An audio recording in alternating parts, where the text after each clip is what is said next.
aşkım, sevdam.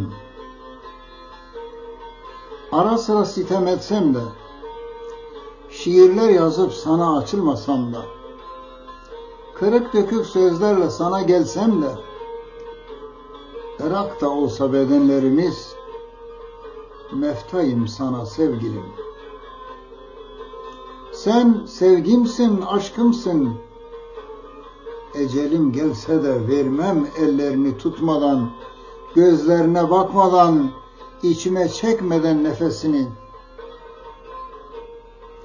Sen uzaksın bilirim, ellerim varmıyor sana.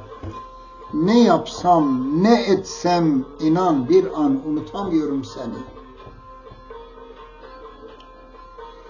Çok mu çok güzeldir o gözlerin bilir misin? Koca dünyaya bedel her birisi. Seni o kadar özledim ki elem ve acıdır uzaklığın. Varsın uğruna yansın içim cayır cayır. Yüzlerce defa tekrar etsin. O güzel aşk uğruna rüzgarlar essin yüreğimde.